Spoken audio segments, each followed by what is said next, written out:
Hi everyone, welcome back to my channel. So today we are going to start chapter first of accounting. It is a very easy and all about terms, only and only terms. I hope this video will help you all to revision. Okay, let's start. The chapter is introduction to accounts. Okay, the first term is we will मतलब आपने पढ़ा होगा but terms ऊपर नीचे हो सकती है. Okay, so don't worry about it. We will just start with entity. So entity क्या होता है? सिंपली मैं बहुत ज़्यादा सिंपल में मैं आपको समझाने की कोशिश करूँगी, बहुत ही ज़्यादा, बस फ्यू वर्ड्स यूज़ करूँगी एंड बस आप समझ जाएंगे. ये entity is just we can say it is a business, just business. और अगर ज़्यादा अगर इसे स्पेसिफाइड ज़्यादा करना चाहे तो बिजनेस मतलब एंटिटी. सो एंटिटी क्या हो जाएगा? मतलब जो जिसकी एक अलग पहचान है, जैसे डीपी ज्वेलर्स है, ठीक है, तो उसकी अलग पहचान है.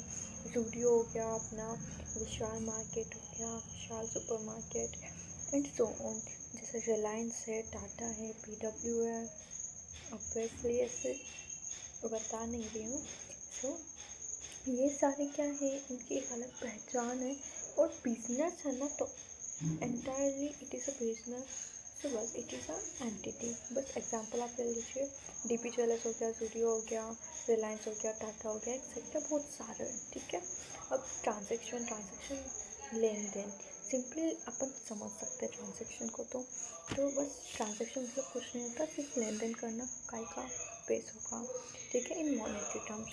अब अपन मॉनेटरी टर्म्स पढ़ेंगे. अगर आप पहली बार अगर मॉनेटरी टर्म्स सुन रहे हैं तो मॉनेटरी मतलब होता है simply money. Okay, so monetary क्या होगा? मनी. तो in monetary terms.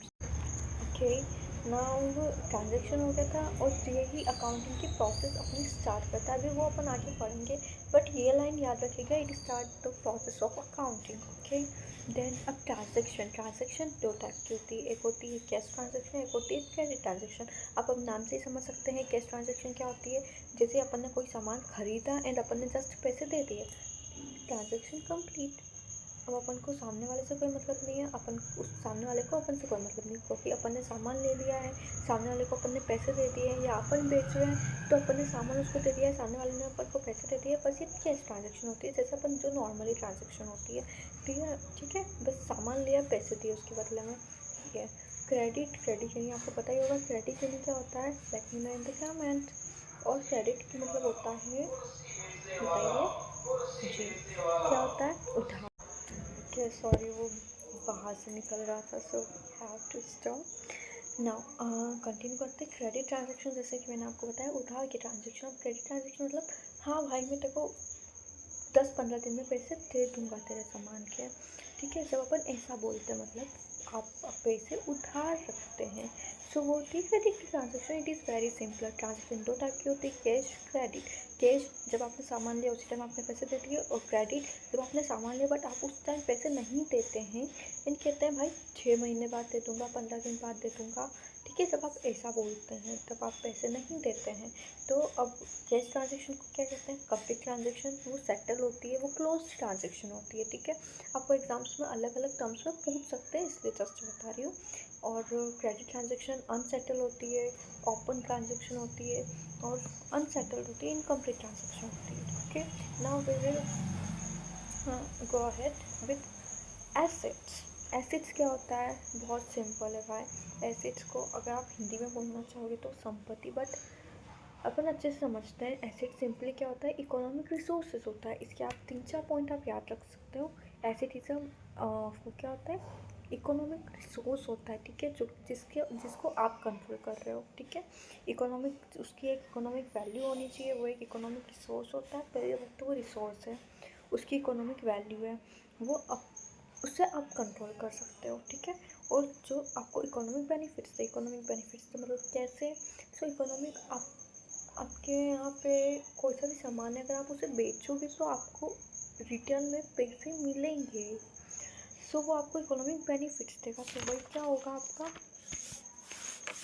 Asset. Resource है, वो आप कंट्रोल कर रहे हो कि उसकी इकोनॉमिक वैल्यू है, आपको इकोनॉमिक बेनिफिट्स दे रहा है. 4 point it is enough. Then assets. Assets भी दो टाइप के होते हैं, ट्रांजेक्शन दो टाइप के होते थे।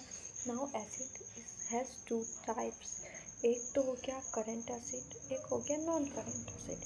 करंट एसिड जो होता है शॉर्ट टाइम के लिए, जो कि अभी के लिए है। नॉन करंट एसिड जो कि लॉन्ग टाइम के लिए होता है, ठीक है। अब करंट एसिड जिसको कि शॉर्ट टाइम के लिए, लॉन्ग टाइम के लिए। नॉन करंट में जैसे mobile, car, TV non current acid है। ये कोई करंट एसिड नहीं है, ये नॉन करंट एसिड है। फ़ोन, मोबाइल, टीवी आपके लिए सालों तक चलेंगे ना। अब ऐसा तो नहीं आपने एक बार टीवी ले लिया है आपके दुकान में कैमरा के लिए एंड आपसे हर साल नई नई टीवी लाओगे। नो, इतने पैसे नहीं है ना। अपन उसको क्यों लाया था कि वो लंबे टाइम तक चले, वो अपने को ज़्यादा टाइम तक काम दे। और नॉन करेंट एसिड जो कि बस अभी आने जा रहे हैं कैश, बस करंट एसिड है वो तो, ठीक है। और जो सेकेंड पॉइंट अपन इसमें ये भी पढ़ते हैं, मूवमेंट इज़ फ्रिक्वेंट होता है, मतलब मनी है, मूवमेंट फ्रिक्वेंट है ना। मनी आएगा जाएगा, आएगा जाएगा, आएगा जाएगा, कोई फिक्स नहीं रहेगा ना। ओके, नाउ एसिड बस इतना ही था। एसिड के आपको 4 पॉइंट्स याद रख लेना है। देन 2 टाइप के होते हैं, non current, current. Non current जो कि करंट नहीं है, जो वो लॉन्ग टाइम के लिए। करंट जो कि करंट है, जो कि शॉर्ट टाइम के लिए, जैसे कैश। उधर टीवी आपने ने एयर कंडीशनर लिया है जो भी, सो वो आपका हो जाएगा non current. Then now liability. Liability उधार, वो भी ऐसा ही होता है।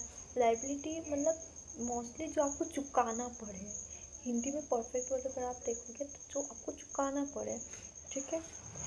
अब लाइबिलिटी भी दो टाइप की होती है, non current, current, same. Okay, so non current क्या हो जाएगी, लॉन्ग टर्म। ओके, लाइबिलिटी तो टाइप की हो जाएगी, non current and current. Non current long term, current short term के लिए। देन अब ये भी हो गया, जैसे आपने लॉन्ग लाइबिलिटी कैसे होगी लॉन्ग टर्म में, जैसे आपने लोन लिया है 50,000 का।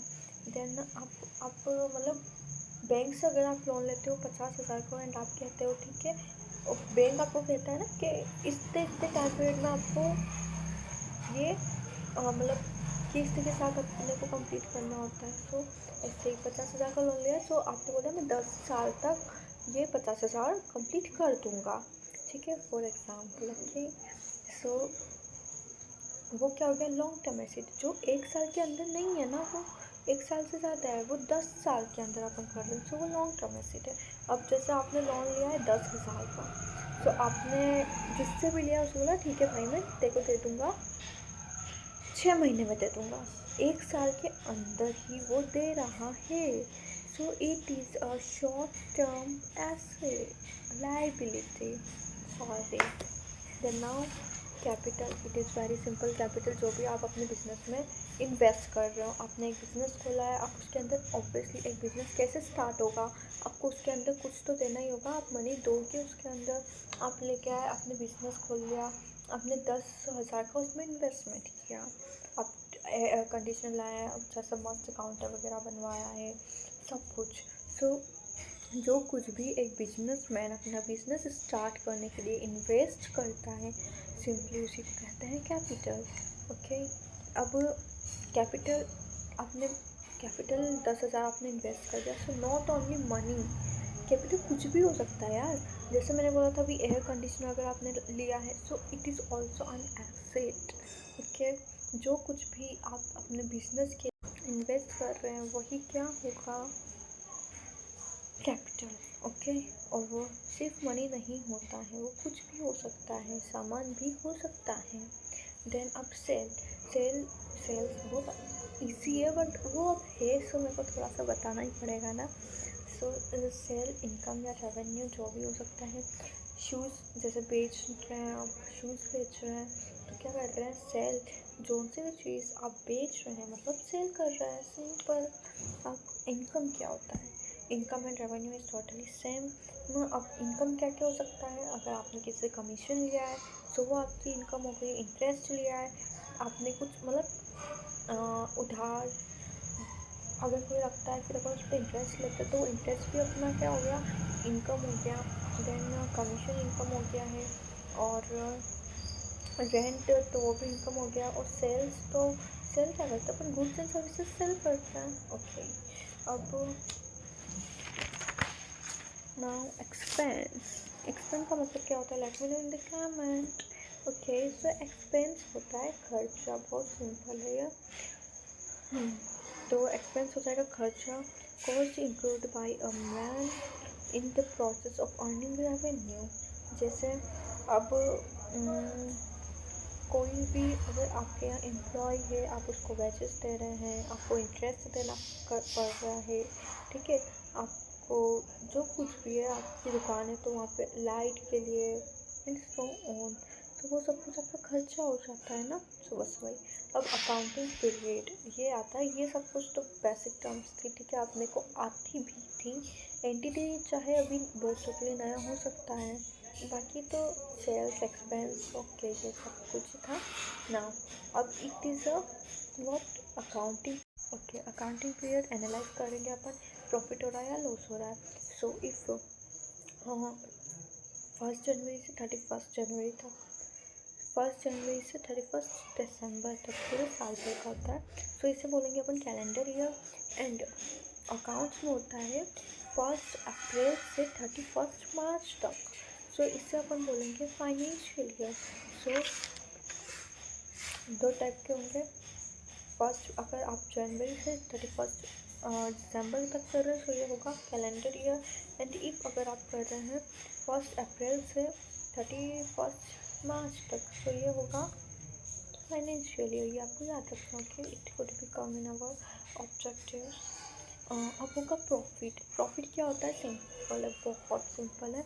प्रॉफिट मतलब एफर्ट लगा रहे अपन उसे गेन करने के लिए। मतलब अगर आपने इन्वेस्ट किया है, मान लो आपने 10 करोड़ का इन्वेस्ट किया है, तो उसमें से अगर आपको रिटर्न मिला है 11 करोड़, ओके, तो अब अपन ने 10 करोड़ तो इन्वेस्ट ही किया था, वो तो अपना था ही, अपन को रिटर्न में 11 करोड़ मिला, तो 10 करोड़ तो था ही, 1 करोड़ का अपने को प्रॉफिट हुआ है, तो वो क्या हो गया, प्रॉफिट। ओके, एक और टर्म होती है गेन।